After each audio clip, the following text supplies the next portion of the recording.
Biology का सबसे पहला chapter improvement in our food resources. Improvement का मतलब क्या होता है आप ये बताओ। इम्प्रूवमेंट का मतलब वो चीज़ होता है कि इन किसी चीज़ को भी इम्प्रूव करना। अगर कोई चीज़ ऐसा लग रहा है कि मेरे अंदर वो चीज़ नहीं है, मतलब कैपेबिलिटी नहीं है, तो उसको कैसे इम्प्रूव किया जाए वही चीज़ बताया गया है। लेकिन कैपेबिलिटी की अब यहाँ पे बात नहीं हुई है, यहाँ पे बात हुई है improvement in our food resource. अब अपने फूड रिसोर्सेज में हम कैसे इम्प्रूव किया कर सकते हैं, कैसे हम अपने फूड रिसोर्स को और अच्छा बना सकते हैं और कैसे डेवलप कर सकते हैं वो समझेंगे। ठीक है, सबसे पहला फूड सप्लाई करता है protein, carbohydrate, vitamin, minerals, fats. क्या प्रोवाइड करता है? Protein, carbohydrate, vitamin, fat, minerals. ठीक है, देखो ये खरीफ और रबी क्रॉप्स आ गए। अब इसके आगे क्या है, इसके आगे मुझे पढ़ाना पड़ेगा। तो रिक्वायर होता है बॉडी डेवलपमेंट के लिए ये सारी चीज़ें, और डिफरेंट क्रॉप रिक्वायर करता है डिफरेंट क्लाइमेटिक कंडीशंस में, टेम्परेचर में, फोटो पीरियड्स में, और their growth of completion of their life cycle. Photo periods are related to the duration of sunlight, growth of plants and flowers are dependent on sunlight. Successful crop production depend होता है कई सारे factors में, जैसे understanding how crops grow और develop, कैसे grow crop जो है वो अपना ग्रो हो रहा है, कैसे वो डेवलप हो रहा है उसके बारे में समझाया गया है।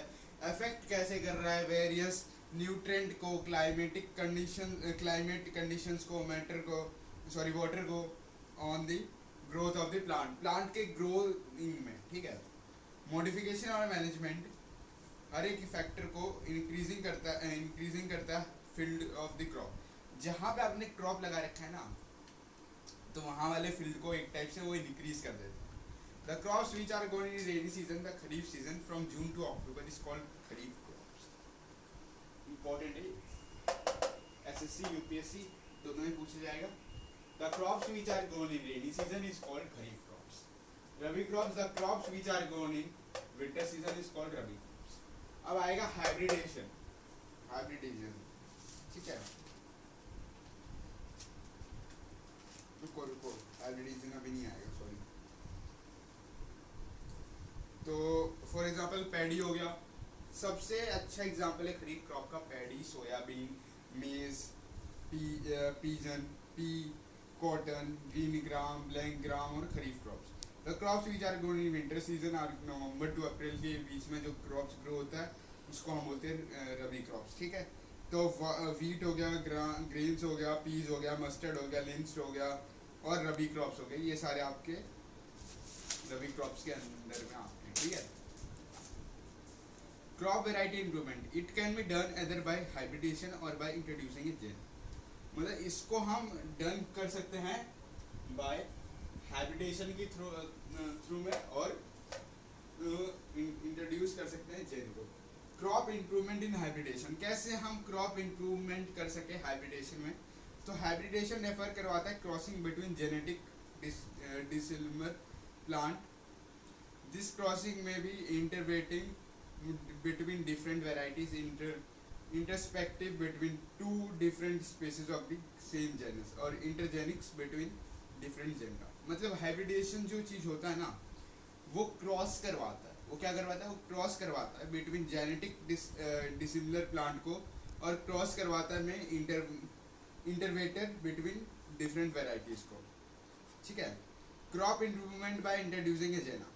अब क्रॉप इंप्रूवमेंट जो है होता है वो कैसे इंट्रोड्यूस किया जाता है? By gene. ठीक है, this provided desired characteristic and result in genetic modified crops. ये प्रोवाइड करवाता है, क्या पता है? डिजायर्ड कैरेक्टरिस्टिक और रिजल्ट प्रोवाइड करता है जेनेटिक मॉडिफाइड क्रॉप में। कल्टीवेशन प्रैक्टिसेस और crop field are related to weather. Cultivation practices जो है ना,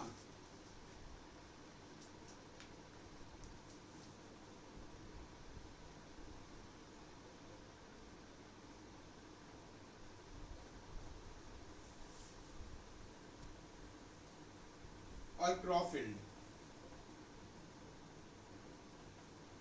कई बच्चे फील्ड को कैसा लिखते हैं पता है? ये फील्ड होता है, लेकिन कई बच्चे ऐसे लिखते हैं। ये भी सही है, FIELD, ये भी सही है फील्ड। ठीक है, ठीक है।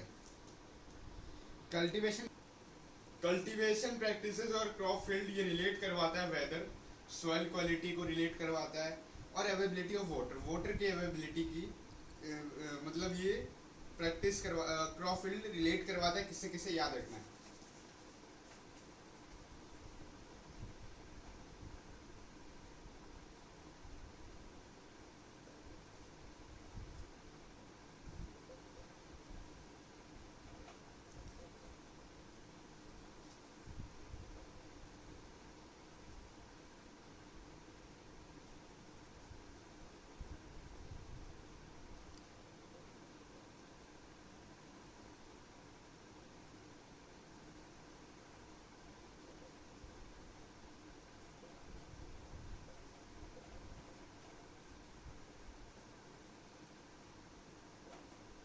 Availability of water,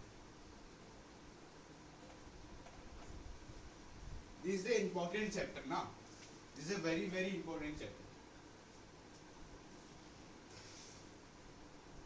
Of water, since weather conditions such as drought or flow situation are unpredictable varieties that can be grown in diverse climatic condition are useful।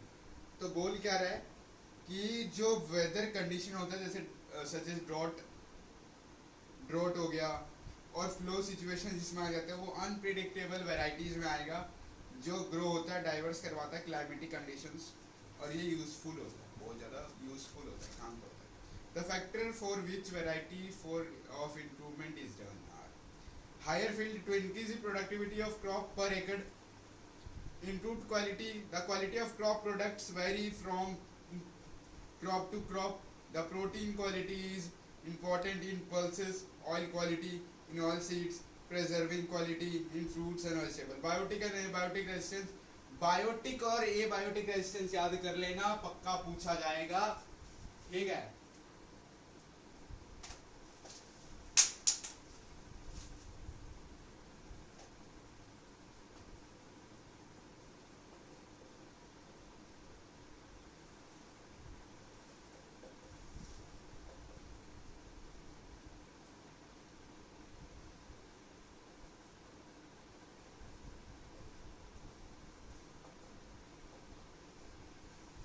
नया है तो ये मत सोचना कि मतलब थोड़ा लिस्ट पूछा जाएगा, थोड़ा कम पूछा जाएगा, नहीं बिल्कुल नहीं पूछा जाएगा, ये पक्का बोल रहा हूँ ना, ये पक्का आपका 2 या 3 नंबर में आएगा। आपको इसको डिफरेंसेस में बताना पड़ेगा, बोलेगा write the biotic abiotic resistance, write the difference between abiotic और बायोटिक रेजिस्टेंस, ओके, ऐसा बोलेगा। तो biotic factors are disease, insect और nematodes, which abiotic factor are the drought, elementary waterlogging, heat, cold और frost which affect the crop productivity। मतलब बोल रहा है कि बायोटिक फैक्टर्स वो डिजीज होते हैं, इंसेक्ट्स होते हैं जो nematodes, while abiotic factors drought, salinity, waterlogging, heat, cold और फॉस्ट जो अफेक्ट करवाता है crop productivity. Variety resistance to these factors are the disease, insect, crop variety. Change in maturity duration, क्या क्या चेंजेस आते हैं जब मैच्योरिटी ड्यूरेशन होता है, इसका जो चेंज हम पढ़ेंगे वो आगे वाली क्लास में पढ़ेंगे। तो आज का वीडियो ये ओवर होता है। Thank you, have a nice day.